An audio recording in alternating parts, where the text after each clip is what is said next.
I had a few questions for you men.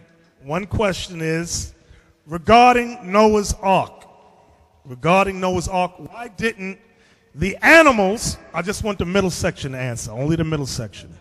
Why didn't, when Noah got all the animals in the ark, how come the tigers and the lions didn't start to eat all the other animals on the ark? Why didn't the animals eat the other animals? Why didn't the carnivore animals eat the plant eater animals or whatever? Why didn't they attack each other? Why? Go ahead. Your answer is? Because all the animals were vegetarian. Very good. You heard it. All the animals were vegetarian. Give me that, Captain. Genesis 1 and 30. Very good. Very good. You know there's some Israelites that can't answer that question. The book of Genesis, chapter 1 and verse 30. And to every beast of the earth, and to every fowl of the air, and to everything that creepeth upon the earth, wherein there is life, I have given every green herb. I have given every green herb for meat. For meat. And it was so. And it was so. So all the animals, including man, only ate the green herbs. Nobody ate meat. When did meat enter our diet? That's my next question. When did meat enter our diet? Yes, you right here. After the flood. Very good. In Genesis 9, after the flood. That's when meat was introduced to man's diet. Prior to the flood, nobody ate meat. Everybody understand that? Yes, sir. Very good. All right, next question. What was the name of the Pharaoh when our forefathers left Egypt? What was the name of the Pharaoh? Shalom. Was it Ramses II? Okay, if somebody challenged you and said, prove it, where would you go? It would be Exodus chapter 1, I think verse 10, where it says, it built for Pharaoh treasured cities. Okay, let's read that, Captain Isaac. Let's read. The book of Exodus, chapter 1 and verse 11. Therefore, they did set over them taskmasters to afflict them with their burdens. And they built for Pharaoh treasure cities, Pithom and Ramses. Now, that's very good. But now, I'm going to give you another one. Add this to your arsenal. Numbers chapter 33 and verse 3. Let's read 1 to 3. Testing, 1, 2. But verse 3 is the point. The book of Numbers, chapter 33 and verse 1. These are the journeys of the children of Israel, which went forth out of the land of Egypt, with their armies under the hand of Moses and Aaron. And Moses wrote their goings out according to their journeys by the commandment of the Lord. And these are their journeys according to their going out. And they departed from Ramesses in the first month. They departed from who? Ramses. Go ahead. In the first month, on the 15th day of the first month, on the morrow after the Passover, the children of Israel went out with an high hand in the sight of all the Egyptians. So don't let nobody tell you that the Pharaoh was Queen Hatshepsut, Akhenaten. No, it was Ramses. We departed from Ramses. That was the Pharaoh during the beginning of the 19th dynasty. Now, my next question. How come, now these are all questions based from the black unconscious thing. They always throw these questions up. How come there's no bones or tombs of the kings of Israel to be found? How come, if Israel existed, where are their tombs? How come nobody can find their tombs, their sepulchres, their burial grounds? Why is that? Now, here's where you go. Jeremiah chapter 8 and verse 1. The book of Jeremiah, chapter 8 and verse 1.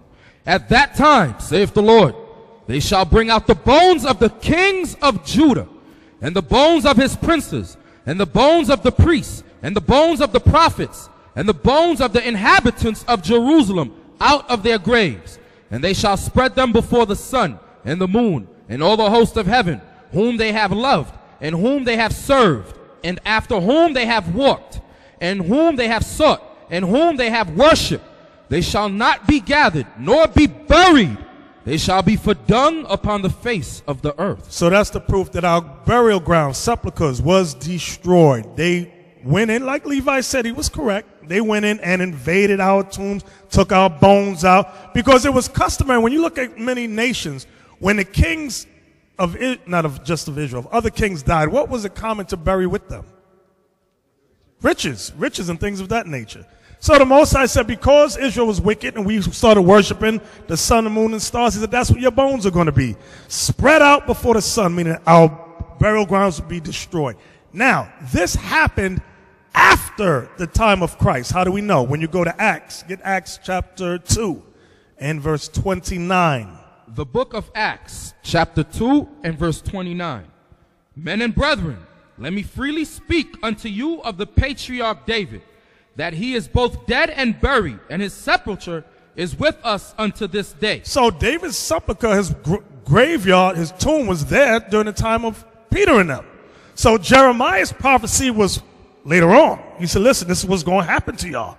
That's why people, where's David's tomb? You ain't going to find it now. It's been disturbed, destroyed. Everybody understand that? Okay, next question. Next question.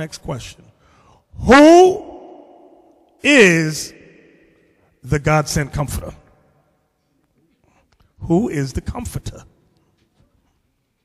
Who is the biblical, maybe I didn't word it right. Who's the biblical comforter? That's Christ. Okay, that sounds profound. Where would you go to prove? Isaiah 51:12. Oh, I like that. Give me that. Isaiah 51:12. I likes that. Isaiah 51 and verse 12. I, even I, am he that comforteth you.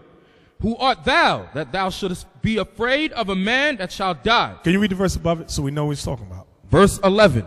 Therefore, the redeemed of the Lord shall return, and come with singing unto Zion, and everlasting joy shall be upon their head.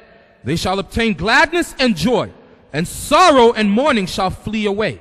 I, even I, am he that comforteth you. So it's the Lord that is the comforter. Now, when you go back to John 14, where Archangel taking us, this is the chapter where the unlearned, and not just Israelites, because you get Muslims that use John 14:2 to say the comforter is that, what's that dude, camel jockey's name? Muhammad. They say Muhammad is the comforter. When you go to John 14, is it I'm not looking at it. Somebody, is it verse 18? 18, read 18 for me. John chapter 14 and verse 18. I will not leave you comfortless. I will come to you. You stressed the wrong word. Stress the correct word, Isaac. Go I will not leave you comfortless. I will come to you. So who is the I, brothers? Christ. That's the Lord that Isaiah 51 was making reference to. So the Lord is the comforter. So you got Isaiah 51:12. Now before you go to Isaiah 51:12, cut them right here in the very chapter. Don't leave the chapter. Stay right there. Go to verse 18. That cuts them. Then you go to Isaiah 51:12. Then you go to Romans 15:4. Let's go there. The book of Romans, chapter 15 and verse 4. For whatsoever things were written aforetime were written for our learning, that we through patience and comfort of the scriptures might have hope. Very good. Very good. Next question. Somebody says God only deals with their camp. If you're not in their camp, it's not of the Lord. Where would you go to destroy that stupidity? You hear that stupidity? Now that is some stupid and evil talk. Remember my question. You have certain people, certain camps that say if you are not in their camp, you're not the elect, God is not dealing with you. You can use Revelations 2, how he goes into the 7 churches. There were some churches that were doing evil, and he was still dealing with them. Very good. That's good. I like that, but there's another one that gets right to the point. Give me Luke 9. Mark 9. Give me Mark 9. 38 to 41. Mark chapter 9, 38 to 41. So what Jonah said is absolutely correct, is good. Revelation 2. Let's read that. Mark 9, 38. The book of Mark, chapter 9, verse 38. And John answered him, saying, Master, we saw one casting out devils in thy name, and he followeth not us. He followeth not us. He's not with our camp, with our group. Go ahead. And we forbade him, because he followeth not us. And we made him stop doing that, because he doesn't follow our camp. Go ahead. But Jesus said, Forbid him not. Christ said, forbid, don't stop them. Go ahead. For there is no man which shall do a miracle in my name that can lightly speak evil of me. Go ahead. For he that is not against us is on our part. Christ let them know, whoever's not against us is for us. Y'all understand that? Was that down to 41? Go ahead, go ahead. For whosoever shall give you a cup of water to drink in my name, because he belong to Christ, verily I say unto you, he shall not lose his reward. Letting you know, people going to get their reward.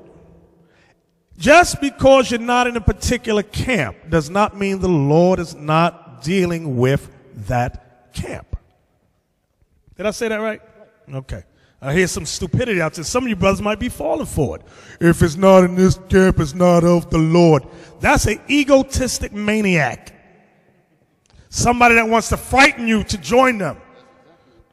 Go ahead, speak. That is exactly what it is, an egotistical maniac, a paranoid, schizophrenic type of person, afraid that he's going to lose members, and he try to use fear tactics and all types of foolishness to get brothers to join him.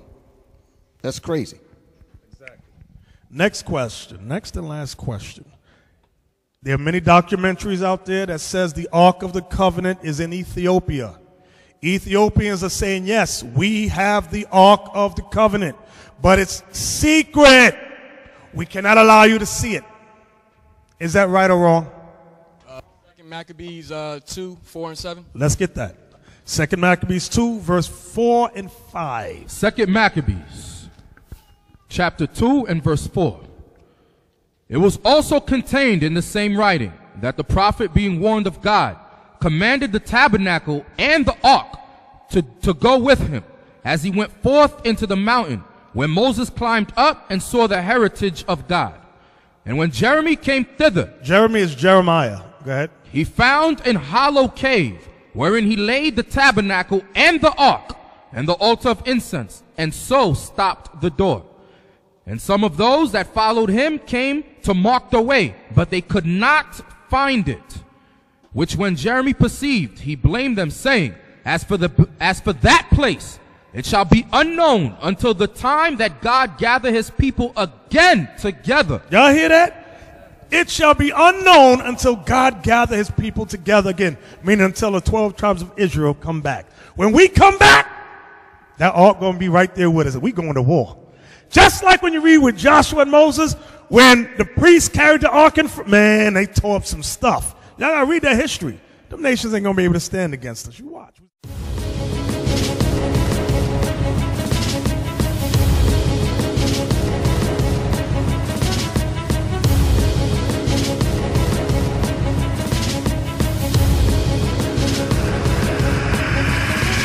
Shalom, Israel. I'm Elder Nathaniel of Israel United in Christ. YouTube likes to shut our channels down, as some of you have noticed, ever so often. Subscribing to join IUIC will assure you will always stay connected to our YouTube accounts. We want to do our best to make sure this truth gets out. Please click and join our subscriber YouTube channel called Join IUIC to stay linked to all of our videos. So again, please make sure you subscribe to this and join IUIC channel to get your latest updates from all our YouTube channels. Shalom.